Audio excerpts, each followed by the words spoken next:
So recently, my girlfriend and I received these emails from the United States of America saying, in no uncertain terms, that it's pretty much time for us to leave. Now, we're not being deported, it simply means that we have essentially reached the limit of our visas. Which I don't know why I received that email because I'm literally born and raised in America, but it's whatever, we were planning on leaving anyways.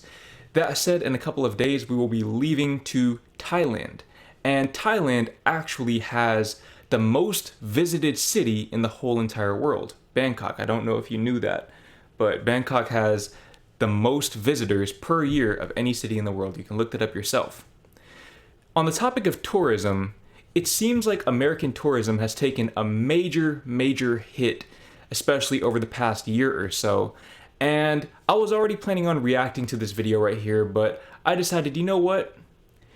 My girlfriend Nadia literally got a degree, a bachelor's degree, in tourism management. So there is no value that I can provide about this subject that will surpass the value that you have to provide.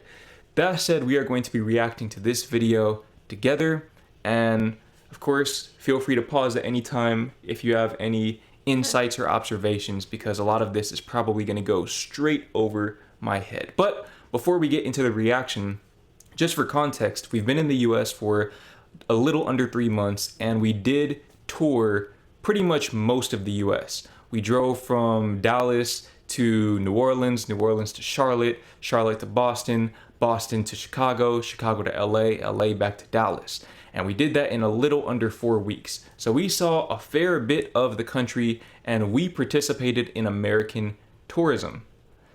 That said, in spite of our efforts, American tourism clearly is declining. So without further ado, let's figure out why that's the case. The U.S. is tracking a big drop in tourism from around the world. Take a look at this. Travel from Canada and Mexico was down double digits in March. We're also seeing fewer visitors from Western Europe, Central and South Asia, South America, I should say. Here in New York, tourism is also being hit big time. Once again. Before we go any further, I think that's interesting because when we were in Times Square, it was really crowded, right? Yeah. Really crowded. That doesn't make sense to me because there were a lot of people. So what was it like before then? Think about how crowded it must have been before then. If you don't know what we're talking about, then you can go back and watch the video where I caught her first impressions of Times Square. But that's pretty interesting to hear, for sure. Again, driven by negative sentiment toward the USA. Stunning images of near-empty passenger planes are popping up on social media. These international flights have many tourists flying to the USA practically alone. Shauna Massengill flew from London to Chicago. Look, barely anyone on board. There was nobody there. There was nobody in my row. It was really shocking. I've never been on a flight like that. Something strange is happening in 2025. Before we get into the dark side of this, so obviously I'm not a tourism management expert or anything like that, but I know a little bit of basic economics. So I have to imagine that seeing those empty flights like that means that the tickets are very cheap, right? Yeah, they would probably try to still get rid of them. Because usually with plane tickets, it's kind of like Vegas. It's kind of like a lottery. You can have like the person next to you on the plane can have a totally different price than you. Yeah. So it's really like focused on demand and when you buy it. For decades, the United States stood tall as the dream destination, the land of skyscrapers, movie stars, and bucket list vacations. But this year, that dream is cracking. Global tourism is changing fast, and for the first time in a generation, the U.S. isn't on the winning side. In the past, travelers came not just for the views, but for what America represented. Freedom, innovation, opportunity. But now, concerned. People are second-guessing. They're skipping the Statue of Liberty, avoiding Times Square, choosing other destinations. Not because of distance or price, but because something deeper is shifting. So it seemed like something caught your attention there. Yeah. Can you elaborate? It's like the American dream or the expectation that people outside of America have or had of America is just cracking and dissipating. What do you think that is? because of everything you hear in the news around this whole election thing. Okay, so Probably. basically, that's the politically correct way of saying it's Trump. That's basically code speak for. And by the way, by the time you watch this video, U.S. government, we're already gone. So you can't deport us because we deported ourselves. Yeah. But Trump has really had that big of an effect on the perception of America. Yeah. Because obviously you're from Europe, so you know better than I do. Yeah. Well, that's what I'm assuming for most people is what's really cracking this whole American dream is that now you're seeing more and more that there's actually quite a few things not dreamlike Yeah. about the US as of right now. Yeah, it's interesting. I think this is probably a very privileged thing for me to say, but personally, just from my personal life, I don't feel like who's in office has really affected my day-to-day experience that much. And the reason why I'm saying that is because I'm wondering how much of it is Trump himself versus Trump simply bringing to light issues that were already prevalent in the US that Yeah. maybe people overseas weren't already aware of.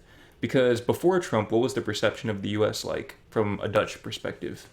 And obviously you're just one person and Yeah. you have your group of people, but just based on your experience. Well, more like you can make it big in America and you have this freedom and this the whole the just the ideal of the American dream. Like you can really make it and become something big. Yeah. But you feel like in Europe, maybe people don't feel like they have that opportunity to the same extent? Yeah, less so. Because also of how many things you see of the US, like how big the whole movie scene and everything is. Yeah. That's interesting though, because I think the Netherlands might be a little unique in that regard, in that Dutch people grow up consuming American media. Oh yeah. Whereas it seems like people in Spain and France and maybe even Italy don't consume American media as much. They seem to be a little more homogenous in their cultural consumption. I could be wrong about that. I haven't been to 2 of those 3 countries, but I definitely felt like, at least with the prevalence of English in the Yeah. Netherlands, you could see that people in the Netherlands grow up watching either American or British movies and TV shows, things of that nature. Yeah, Music. because the Dutch ones aren't that good usually, so She says that all the time, but honestly, I don't know. Some of the Dutch shows that we watched, I actually liked. some of them are good, but The Golden Hour, that was a really good show. most of them are trash. And it's the same people being cast over and over. No comment. Let's go ahead and get back to the video.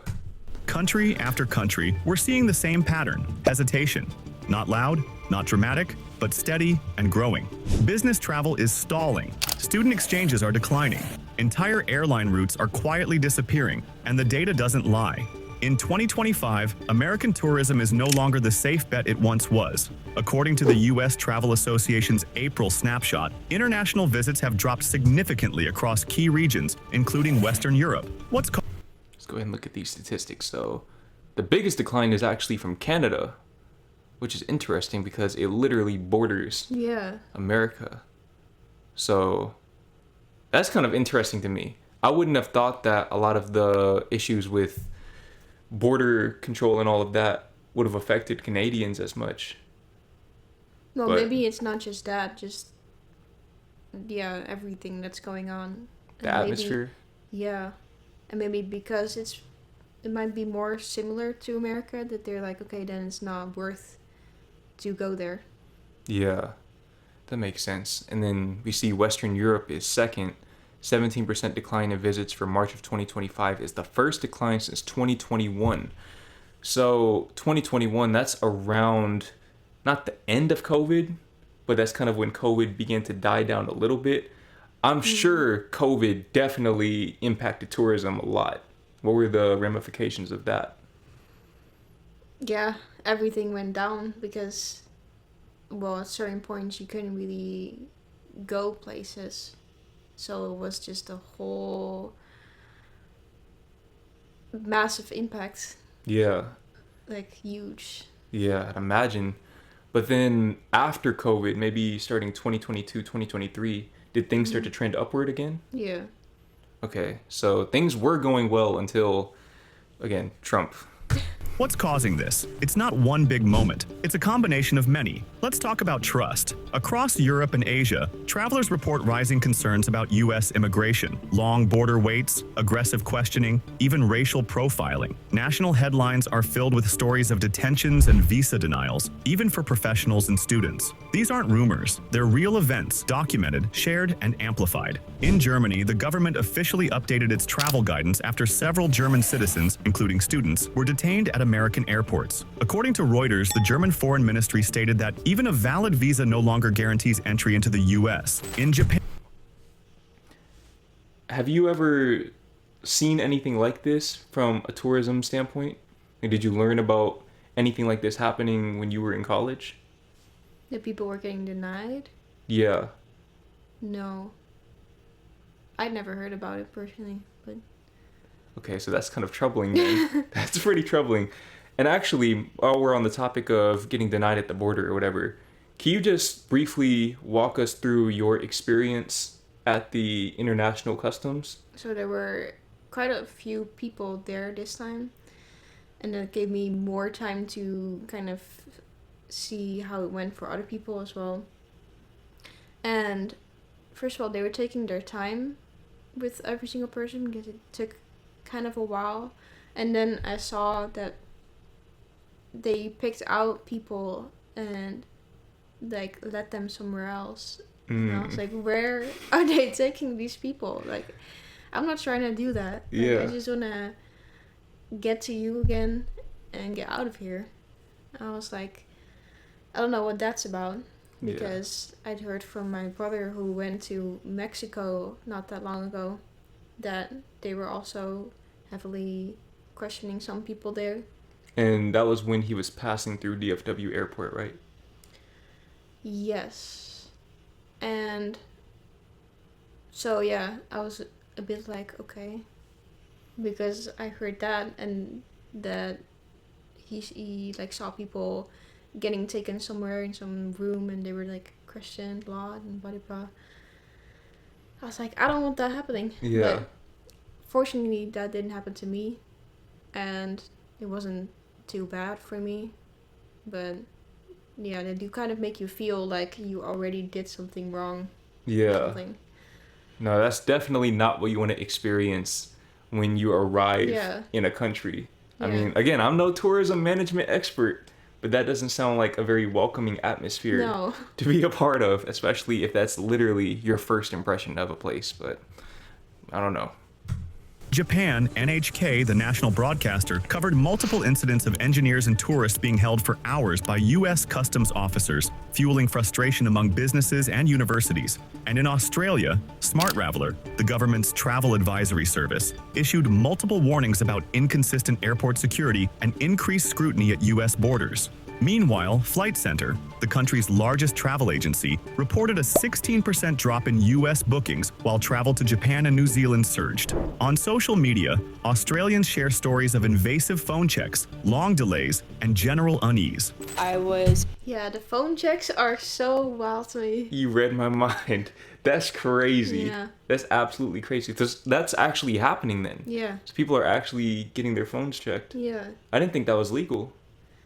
Well, I read a little bit more about it, and apparently it says somewhere in your like ESTA, like the kind of visa thing that you get, or at least I had to get here, that yeah, they basically can do that, and you don't have like too many rights protecting you yet because you're not in the U.S. yet, or something like that. That's crazy. You're like on the border or something. That's and they insane. they can do stuff like that. I don't even. Let's just keep watching the video. Was questioned by one of the officers, and then shortly after, my mother and I were taken into a room. We were held there for quite some time before my mum was released, and then I was unfortunately remaining behind for further interrogation, and then that was about a 4 to 5 hour ordeal before I was taken to the federal detention center. News.com.au ran a widely shared article describing first-hand accounts of travelers being ordered to unlock their phones or face immediate deportation. This isn't just about tourism anymore. Wait. Immediate. Wait, first, I want to hear more about the detention center. I feel like the video kind of just brushed over that. What are they referring to with that? Like, what are they doing there? Like, is it like a jail or? I guess. Well, I read something about these German people also being held in detention, and then that they were there for like 2 weeks. But 2 weeks? Yeah, but the thing is, he said that no one told him anything, like why he was there, when he could leave. So imagine you're sitting there and you don't know that you're getting out in 2 weeks. You're like, fuck, what if it's 5 years or something? You know what that reminds me of? I watched this video from, I want to say it was Bald and Bankrupt. I want to say it was him, it could have been somebody else, where basically he was vlogging in Russia. And he said that this person came up to him. Mind you, he's just vlogging like I would vlog whenever we were doing the van life thing. The next scene, he tells a story about how after that last clip, this person approached him and basically detained him. And he spent the next, I think, 2 or 3 weeks in a Russian jail. And then he was eventually banned from the country for espionage, which is basically being a spy. Yeah. Because he was vlogging with the camera. That sounds a lot like that. And that's not the only person that happened to either. I've heard even worse stories than that, where they're held in these jails in inhumane conditions and they don't really have a fair trial, things of that nature. Yeah. So if that's the direction America's going in, I think I see why the tourism is going down. Did they talk about this in your tourism management program? What? Just this sort of stuff, the possibility of this. No, they didn't. I think it was also not as relevant at the time because this hadn't really happened like that. Well, I'm sure there's cases where it happened, but not this frequent. Yeah, maybe in North Korea or somewhere like that, but this is crazy. Yeah. They might have to update the curriculum. It's about identity, values, reputation. For many international travelers, America once symbolized optimism. Now, it often represents uncertainty. And let's not ignore the political elephant in the room. Serious tariffs, trade tensions, diplomatic friction. These don't just impact policy, they ripple down to everyday travelers. Flights get cut, insurance premiums rise, confidence in the travel experience falters. And the response has been swift. In Canada, the country's closest neighbor, Forbes reported that in April alone, air travel to the U.S. from Canada dropped nearly 20%, while land border crossings fell over 35%.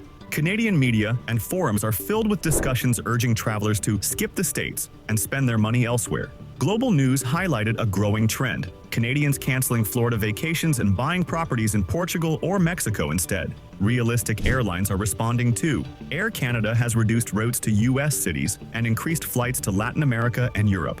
The truth is, the world still wants to believe in the U.S. The culture, the music, the technology, it's still admired, but concerned. But in 2025, admiration isn't. You recognize this, by the way? Is this New Orleans? Yeah. Okay, I just wanted to see if you remember. Enough. What people want now is respect, safety, and consistency. In France, Le Monde published a front-page piece suggesting that America has lost its romantic image. French travel agencies report double-digit declines in U.S. bookings, with many travelers now opting for Spain, Greece, or Quebec. The French no longer view the U.S. as a guaranteed ally. Polls show that over 70% of French citizens now hold unfavorable views of American leadership. Can this trend reverse? Absolutely. But it's going to take work, and not just flashy advertising campaigns. It will require reforming how America treats foreign visitors. Okay, so from a tourism management perspective, how does America go about doing that? How does it reverse this image that has people scared to come here? Yeah, like you said, it can't just be marketing. I think you have to start treating people different, and then kind of word has to spread again naturally that they're changing their policies or whatever, and the issues are no longer there. Like, they have to build the trust again. Yeah, and that takes time. Yeah. A long time. It's crazy how a place can take so long to build a reputation and can destroy it so quickly from a Yeah. tourism standpoint. But I guess when you talk about people who they might be working jobs all year so they can afford that one vacation. Yeah. I mean, obviously people don't want to waste their money going somewhere where they're going to be treated like that and taken to detention centers, Yeah. things of that nature. But it seems like America is honestly going to be in this position for a while. At the very least for the Yeah. next, 3 years until President Trump is no longer in office? It's like, but I don't understand his why he's doing this. Me neither. Because I don't either. obviously he wants the economical situation to be better, Yeah. because he's trying to put in these tariffs and everything. But then he doesn't think further than that. Yeah. Because obviously the tourism counts for a big portion of the money coming in as well. And it's declining, so Yeah. I think Trump, just by and large, is primarily focused on serving his own interests and the interests of his inner circle. And I guess maybe nobody in his inner circle benefits from tourism or something. Or maybe for him it's more of a power play or a propaganda play, because if you have fewer people coming from overseas, then we already have very few Americans who can afford to go overseas themselves. So that's even less exposure to actual ground level overseas culture. And that provides Americans with fewer reference points to compare America to. So, hey, I don't know, maybe I'm just a tinfoil hat conspiracy theorist, whatever, but that's my take on it. yeah. That means clearer border policies, cultural sensitivity training, and deeper cooperation with foreign consulates. Because tourism isn't just economics, it's diplomacy, it's storytelling, it's how people relate to a place before they ever step foot in it. And when visitors stop coming, it's not just lost money, it's lost trust, lost relationships. If America wants to remain a beacon of inspiration, it must repair more than runways. It must repair its image. Maybe that starts with empathy, with realizing that every traveler, every passport carries a story and deserves dignity. What do you think? Is the US still the dream destination it once was? Or are we witnessing a quiet unraveling of something much bigger? Drop your thoughts in the comments. What are you thinking? About that. Yeah. Or even just about your time here in the US. And we're going to make a whole separate video about that, but just a brief synopsis of your view of American tourism now that you've gotten your degree, now that you have a better understanding of tourism management and the dynamics, the back end of that. How do you feel about the outlook of American tourism? I mean, as of right now, it doesn't look too good.